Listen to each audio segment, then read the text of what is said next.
Happy day, Joy Starters. Hope y'all are having the best day. I am recording this intro on a Sunday after church. I am sitting outside. It is beautiful. I am practicing what I preach. I want to tell you a little bit about the retreat, but I want to tell you in this moment what I am thinking about this week. I am getting ready to head to Arkansas football. And I have wanted to go to Arkansas football for the longest time. 10 years of I'm changing the narrative. I've wanted to go there. I've gotten close. I've talked to their AD. I've talked to, a former head coach that was there that's no longer there. He said, we're definitely going to get you in, and then ignored my messages. And that's okay. It doesn't matter who it was. I'm not in the business of calling people out. But all that to say is that it hasn't happened so far, but I am going and speaking them on Wednesday. And whenever I speak and get ready to speak, I think about people for the longest time. I pray, I marinate, I study, I think about all that's possible. I remember that I'm not a speaker, I'm a sacred space holder. And so as you're listening to this podcast, will you please just lift up the players at Arkansas football? Lift them up, ask for an open heart for life change, for them to be supported outside of my talk. They have amazing coaches up there. The new head coach, Coach Silverfield, is so pumped about having me in, and the person that is over their player development. I've just gotten a chance to get to know him, and I'm just so blessed. And so that's what I'm marinating on this week. I have spent the past week working, but in the moments where I'm not working, nourishing my nervous system, taking naps, resting, going slow, doing everything that I can to heal my nervous system from this past weekend, because as an empath, baby doll, it was beautiful. It was amazing. I mean, the way we saw people come in and the way that they left were two different people. We saw marriages restored. We saw people love each other. We saw people love themselves. We have a group chat, and we're a week later, and it's still going strong. People are sharing scripture and podcasts and pictures and quotes and all of these things, and we're loving on each other and praying for each other. And I know it'll wax and it'll wane, but it's just stunning and beautiful to see. So this time last week, I was going, which I try to do that all throughout the weekend too, because one of my friends, Robin, told me, she was like, it's almost like when you get married or just a real big event, it goes by so quickly. Make sure to stop and breathe it in. And I did that throughout the weekend. And I'm going to keep talking about this and talking about this. This week, you're going to hear a little bit from me, a little bit from my friends Shannon and Shirley from Marriage Inc. Go give them a follow. Their notes will be in the show notes, their link. Please go follow them and support them. And I know you love it. I know you're going to love what you hear. And so one of the things that I want to teach you, I talked about that, is how my people are loving each other. Is a few of my people got together on Friday night and watched Field of Dreams together. That's my homework for you. If you have not watched Field of Dreams, and if you're not on the mailing list, it's in the show notes too. I wrote, I think, one of the best newsletters I've ever written. It'll probably end up in my next book, which is due August 1st. So a lot of news in this intro.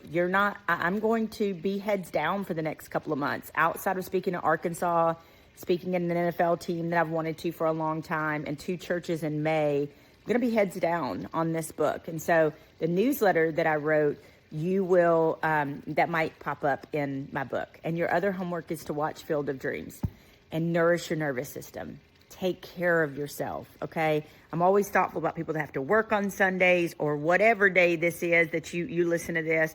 And you say, well, I've got to work 2 jobs. I've got to do this. Baby, I've done it before.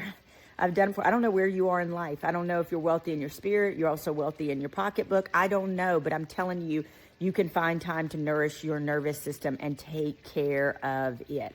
And so I hope that this podcast is nourishing to you today.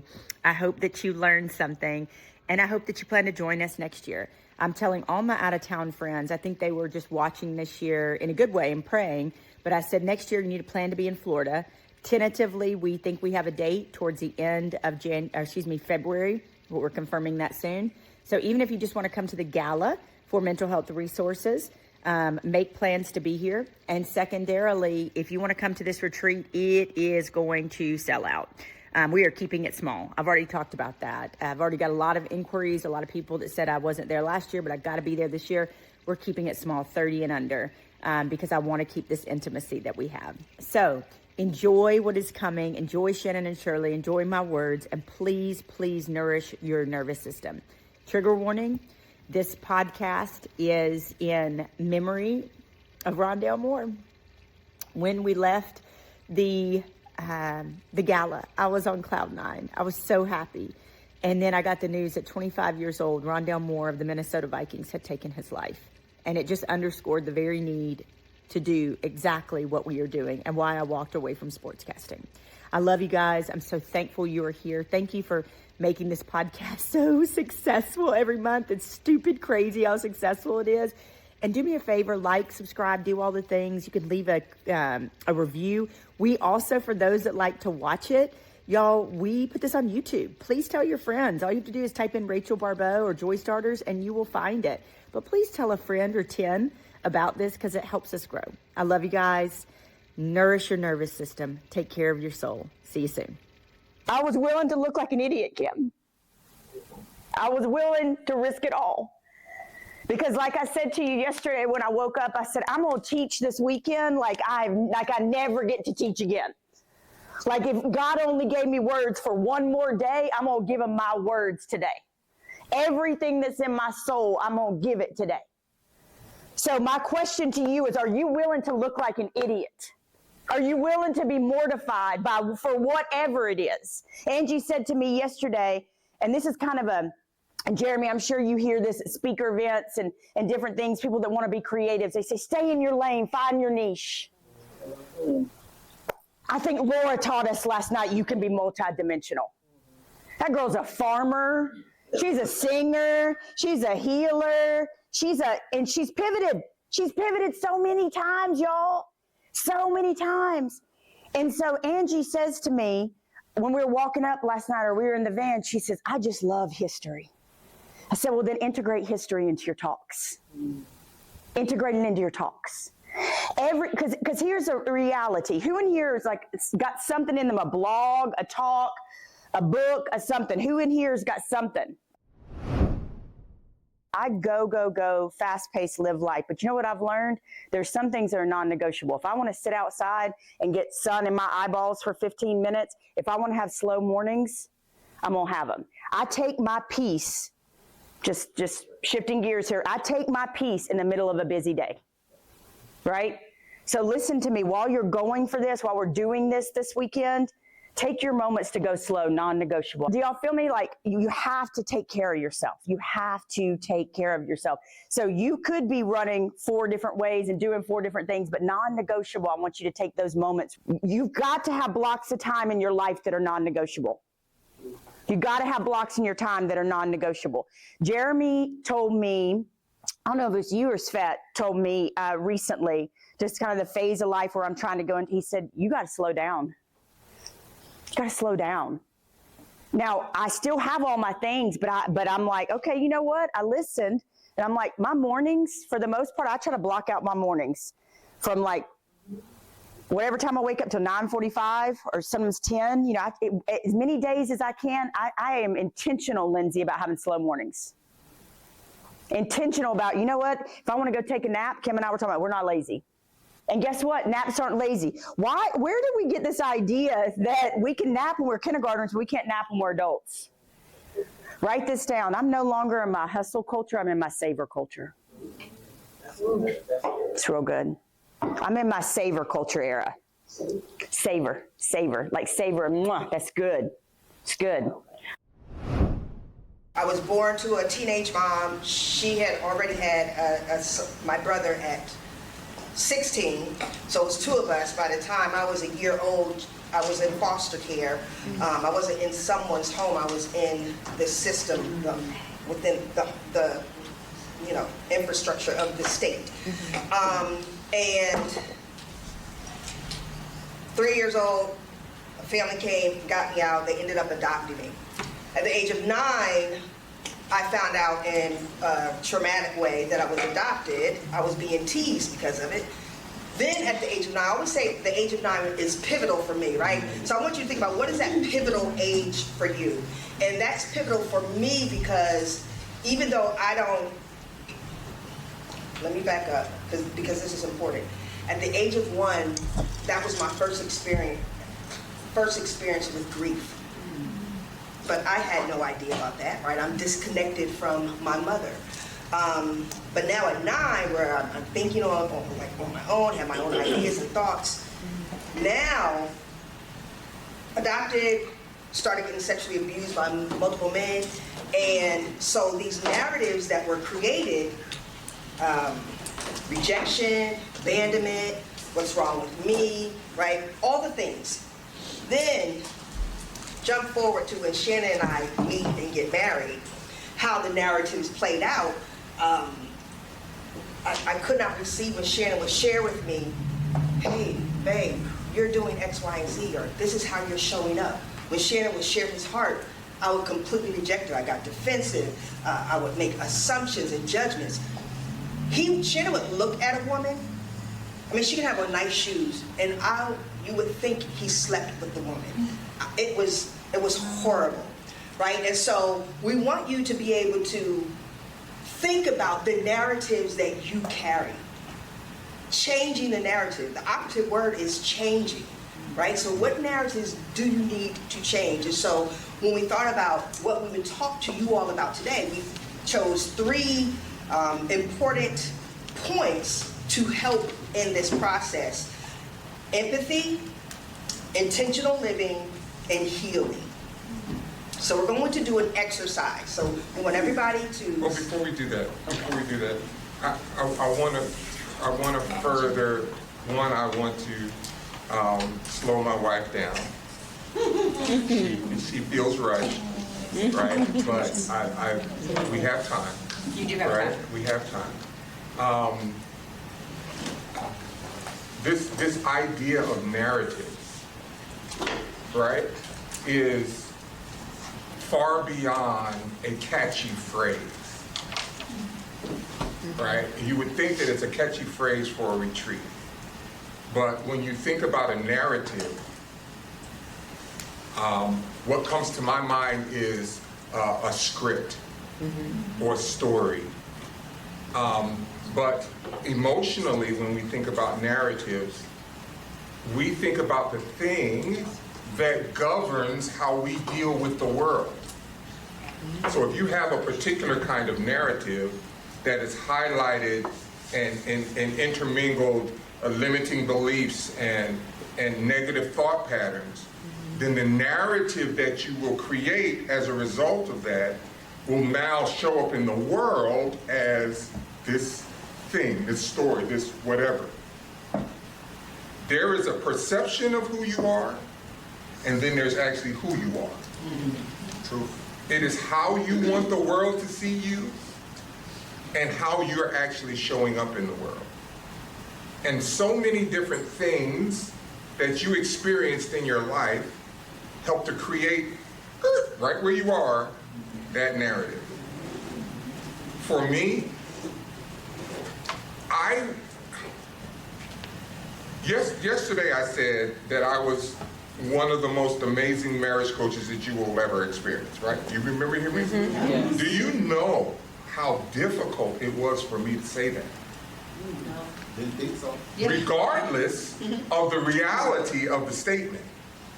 Mm-hmm. Because God has blessed me with this, I don't know where it came from, I didn't ask for it, it just came. And so, but me being able to say that was an indication of the narrative changing for me.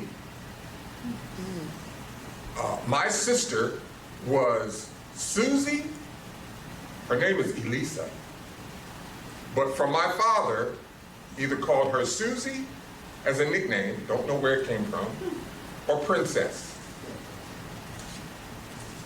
The only term of endearment that I remember my father called me was dumb bastard. Oh, wow.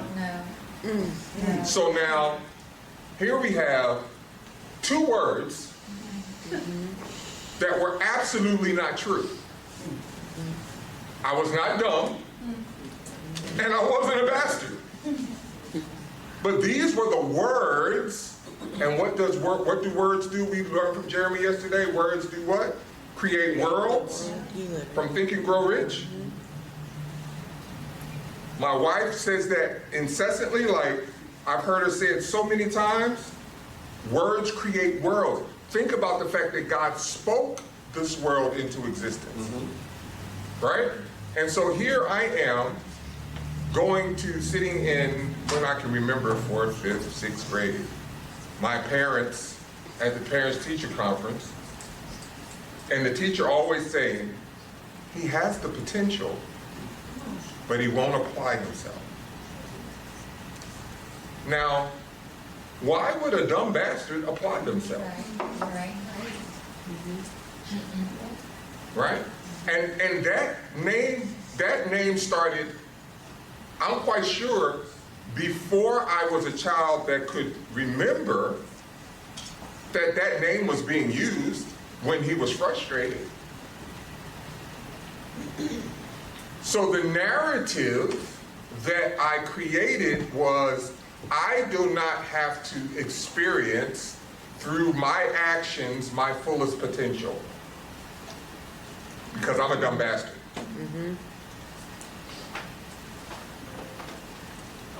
And when you look at my life, it was a series of, I could have done that better if I would have applied myself. I could have done so much more. I could have been so much more. But now as an adult, when I became an adult, I'm responsible. What daddy did or did not do is no longer relevant. But what do? We hold on to the narrative because it's our blankie. It's what we're comfortable with. But if we give it up, then who are we? So we want to just frame your thinking around the concept of you are not who you think you are, but what you think you are. Our mentor says the root of all maladjustment, all bad thinking, is in the thought processes. You're not what you think you are, but what you think you are. So as you work to leave this island, having at least shifted your narrative, we want it all to start in your thought process. And to add to Shannon's point, when Shannon talked about holding on, one of the misunderstandings we have about pain is that pain is holding on to us. Pain is not holding on to us. We are holding on to pain. There's a whole process that pain goes through, and pain wants to be released. But we're holding on to it through the narratives that we've created about what people have done to us and how people have shown up and what it does in the limitations and all these limiting beliefs. And so we also want you to understand that you are in control as far as how long pain lasts, how long it stays. And you work through it. Yes, you're feeling the thing. Allow yourself to feel, but also allow yourself to say it's okay to go as well. Now, the challenge with that is what comes with letting it go. Because that does come with changing the narrative. It comes with the forgiveness. It comes with saying, I'm not letting you off the hook, but I am releasing you. It's two different things. Right, so. I want you to write in your notes, I want you to write a couple words down that are going to be important for you to highlight. Accountability. But I want you to put in parentheses or quotations or however you want to highlight it, not just accountability, but extreme accountability. This is the kind of accountability that you see in special operations. This is the kind of accountability you see on the doctor level of the medical field. We would hope to see it in politics, but we're never going to see that. Extreme accountability is when you work hard to figure out what part you played in whatever you're experiencing. Because it's easy to find the fault in someone else. It's easy to find the fault in the circumstances. But it's real hard to look at yourself and say, this is the part that I played. If I don't care how horrid the situation. In some of the most extreme cases of abuse, not as a 9-year-old, right, who does not have I'm talking about adults. At some point in time, you might go to jail, but there ain't no way that that person's gonna sleep in your presence. They might have to figure out what's gonna go on with your children. What could I do? And very few people want to ask that question. Because now they got to look at themselves. You have to be, second word, self-aware.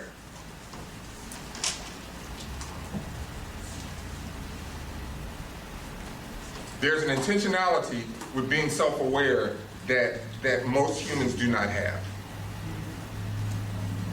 Mentally, self-awareness is being able to think about what you're thinking about. You just can't just let anything willy-nilly come out your mouth. You have to be able to see it, hear it. You know what it is. Anybody that tells you, oh, it just happened. Your partner cheat on you, it just happened. No, you thought about that. You had a thought before, it was a thought way before it was an action. I don't care how millisecond the timeline is, how fine that timeline is. Oh, but you thought about it. Now I'm asking you to think about what you're thinking about. So now that gives you time, no matter how brief, before you get out the car with that gun. Before you say to your child that hurtful thing. Before you tell your spouse what they're doing and they're not doing that. You got time now because you're thinking about what you're thinking about. Self-awareness. Next one. You gotta be responsible for your own emotions. They're yours. And you are in control of them. These are tools that will help you begin to rewrite your narrative. And let me say something about that, being in control of your own emotions. Yeah, that's so heavy too. As humans, we say, well, someone made me feel a certain way. The problem isn't what you feel. The problem is what you do with the emotions. You have to be a great steward of your emotions, y'all.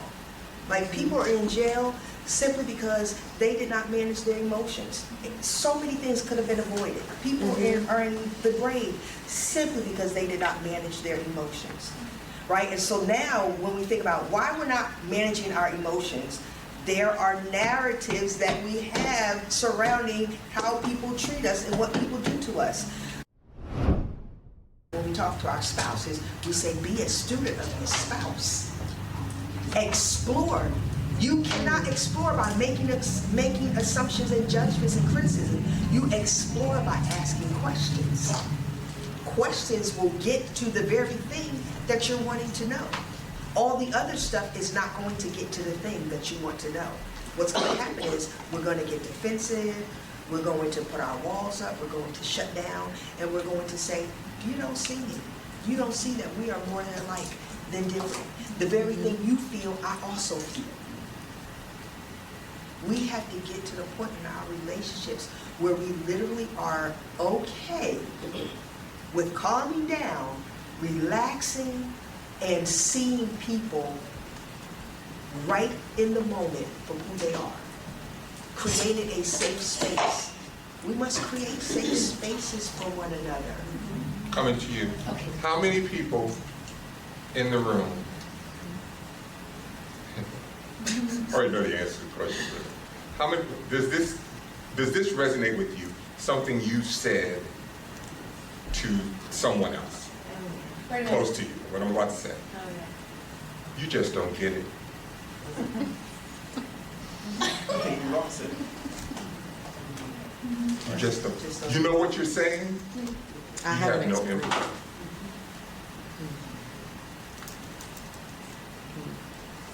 And one of the things we want more than anything is for people to get it when it comes to us. And when they don't, it's like, oh my God. It's the most frustrating thing, especially when something happens over and over and over and over and over and over again, and you're like, oh my God, you just don't. And gentlemen in the room, those of you who are married and those of you who are single, know that when your woman says, you just don't get it, you are really jacking up. Like, it's bad. Like, it's really bad. And you don't need to come back with any flippant, cheeky response.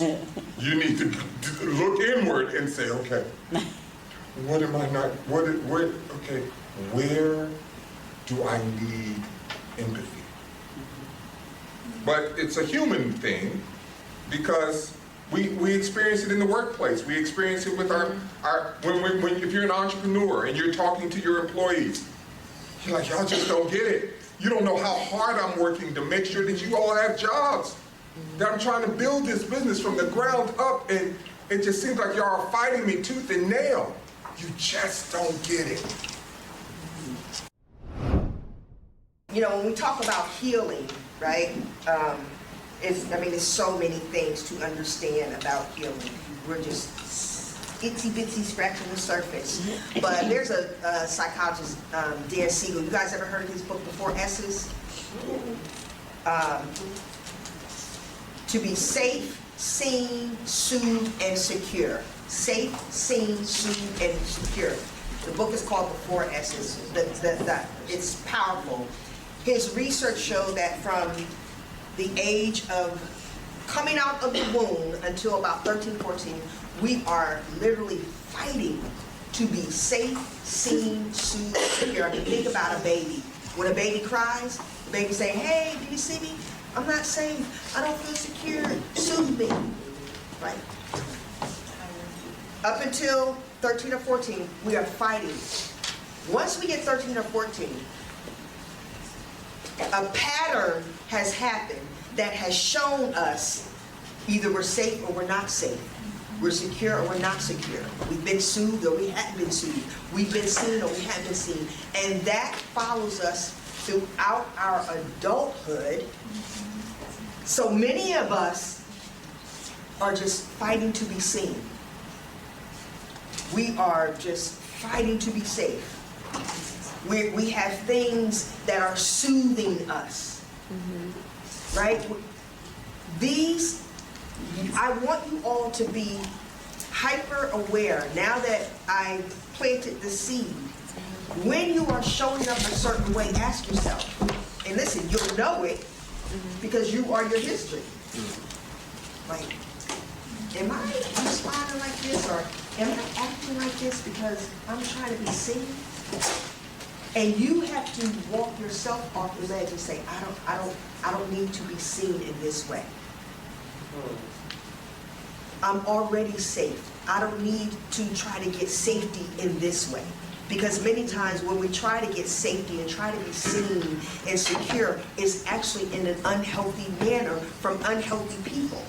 You understand? Yeah. So I want you to, if you guys, can get the book, you guys are readers or audiobooks, it will help you greatly to understand this concept, because many of us are fighting daily and we don't even realize that this is what we're fighting for. To be seen, safe, soothed, secure.